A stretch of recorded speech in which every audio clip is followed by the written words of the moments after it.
You know, the law of non-resistance is a law that 9 out of 10 people violate. And because they do, they cause themselves a lot of problems. It's a pretty well-balanced individual that understands how to live in harmony and not let this get to them. The law of non-resistance. Think of this for a moment.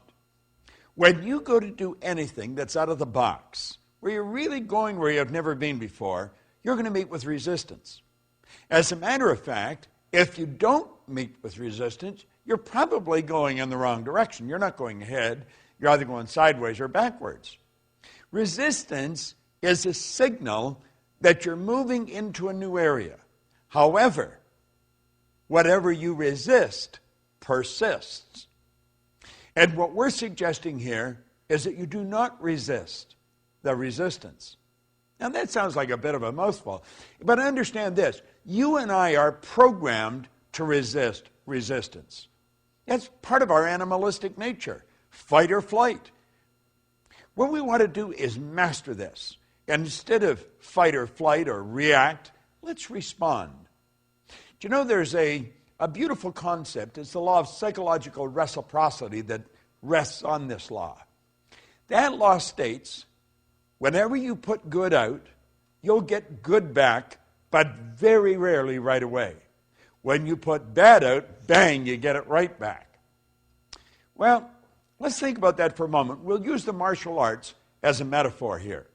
Karate is a very hard form of martial arts.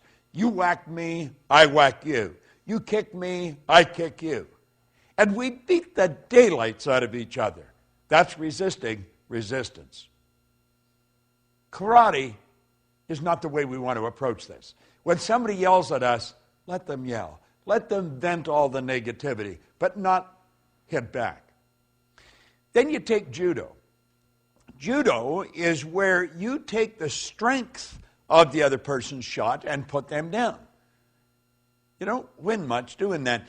It's reported that Sir Winston Churchill was a master at psychological judo. One time, Bessie Braddock, who had been a member of Parliament for Liverpool, said, Sir Winston, you're drunk and disgusting. He said, yes, madam, I am. And he said, and you're ignorant. You're ugly. But he said, tomorrow morning, I'm going to be sober. You say, what did he do? He win the battle and lose the war.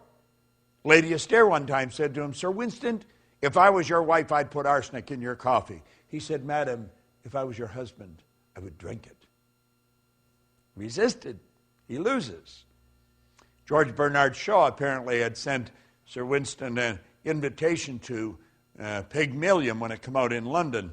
That's we probably know better as My Fair Lady today.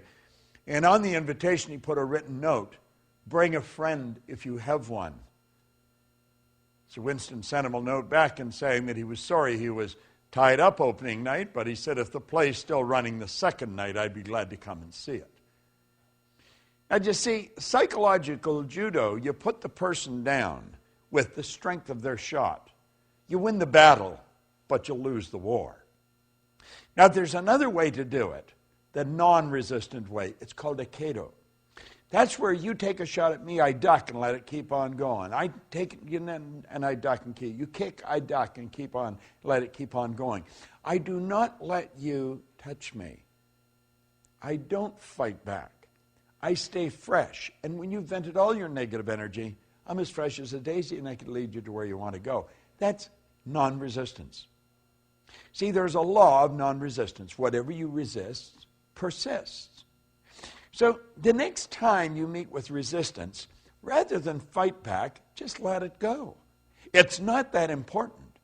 And if you can get this law down pat, I guarantee you're going to have a good trip all the way to the top. Because you see, it's whenever we get out of the box, when we're moving ahead. I'm working on a new project. In fact, I've been working on it for a year. I have met with enormous amount of resistance. I just let it go. I just let it go. And I know when there's a lot of resistance on a program that I'm involved in, I'm on the right track. You see, if you're just going sideways, there isn't any resistance. You're doing something you already know.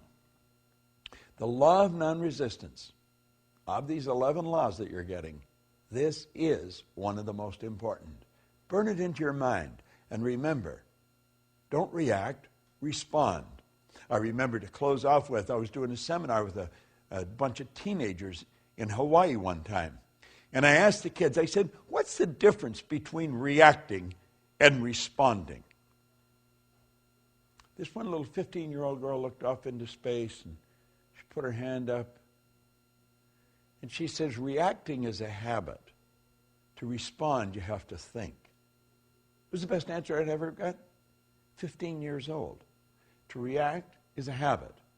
To respond, you have to think. Now think of this. When you react, whatever it is that's causing you to react wins. You lose.